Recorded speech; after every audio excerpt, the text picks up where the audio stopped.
Happy bahay, happy buhay. Mag-asawang patnubay, sa mag-asaway gabay. Welcome po muli dito sa Happy Bahay, Happy Buhay. Nagbabalik po ang Team Pineda para sa isa na namang exciting na usapan tungkol sa buhay mag-asawa. Good morning to all the listeners of 702. Today, dahil lahat tayo in love, mag-aaral po tayo. Dahil sabi nga, loving involves learning. The season of love is here once again as we enter the month of February. Honey, can you feel that love is in the air? Honestly, Claire, love is in the air every time I am with you. Wow. Diba?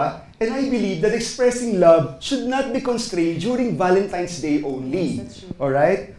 Meron ng isang famous love song, diba? Sabi dun sa isang part dun, each day with you becomes a Valentine. Alam ko yan, Martin Rivera. Mamaya kantayin ko sa'yo Okay, ah. So promise. this Valentine's special, let's play a game. What game? Okay. Can we do fast talk? Sige, sige. Alright. Like ko yan. Go. As fast as you can. Sure. Alright. Is it sex or chocolate? Both? What's your favorite restaurant?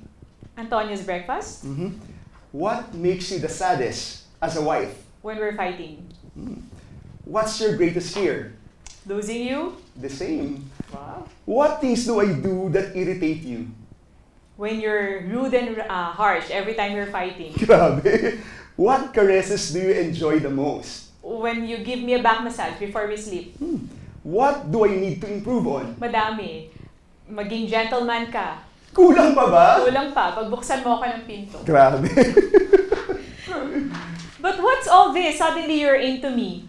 It is because, honey, I want to become a better lover to you. You know, I realized that as a husband, it is not just my role to become a good leader to you, but also to become a lover first. Diba? Sabi nga diba sa Bible, husbands, love your wife. Honey, it reminds me of 1 Peter 3:7. Actually, live verse ko yun sa'yo. It says, husbands should live with their wives in an understanding way so your prayers will not be hindered. And how do you understand your wife unless you get to know her? Meron mga stories, honey, na naririnig ako, those who have been married for 30, 40 years, and alam mo ba, surprisingly, every day they still learn and discover something new about each other. Actually, honey, no, marami nagsasabi that women are very hard to understand. Di naman. We have been told and dictated by the world na napakahirap talaga intindihin ng mga babae. But you know what? That is not completely true. Parang merong gray areas yan eh. Sometimes, it is simply laziness. We don't know because we never bother to find out.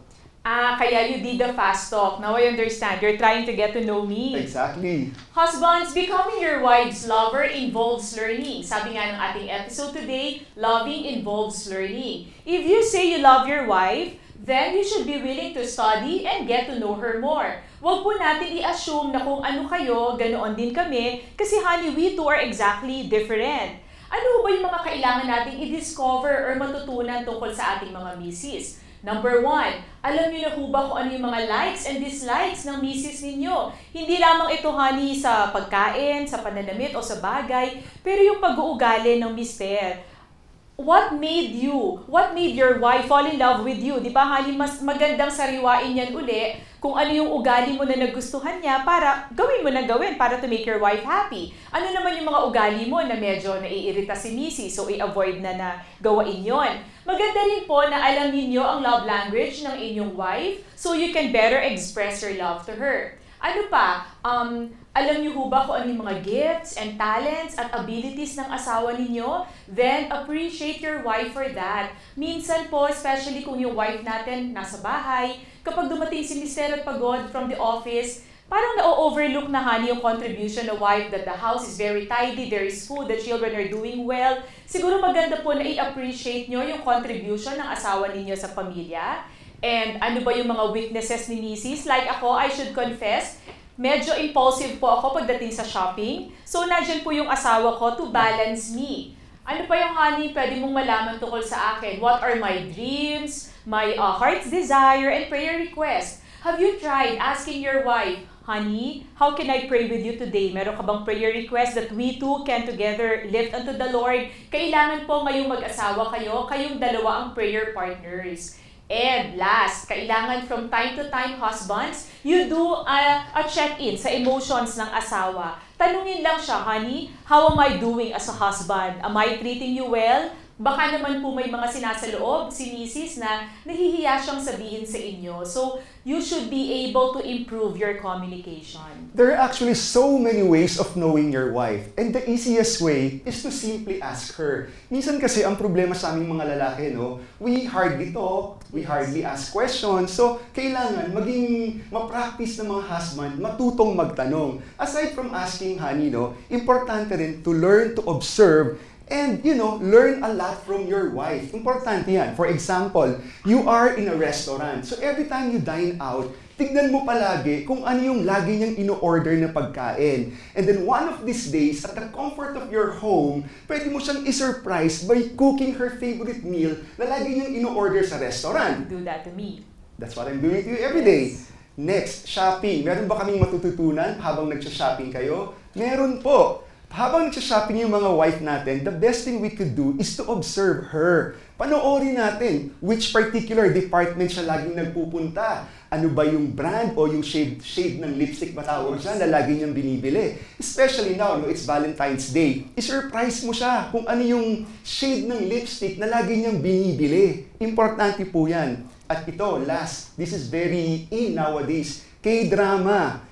I hope I can share this, Yes, no? you Si may. Claire, she's into watching K-drama. You know what? One time, I was watching Claire inside the bedroom, and in my peripheral sight, nakita ko that she was really, really very happy. She was so kilig, and then I just can't help it, but talagang tignan ko siya. And then, maya-maya, nakita ko naman, she was kinda sad. So, nakita ko that she was happy kung nung isang scene, merong public display of affection, and then nung isang scene naman, Nakakakilig talaga yun. talaga. Yes. And then, meron naman isang scene doon, she was really, really sad. And then when I noticed, meron palang misunderstanding yung couple. So I assume na ayaw ni Claire na nagkakaroon kami ng misunderstanding. True. And I also assume na gusto pala ni Claire yung parang some sort of public display of affection. You know what? It is the Lord's command that we love our wives. Remember, guys, there's a great blessing in obedience.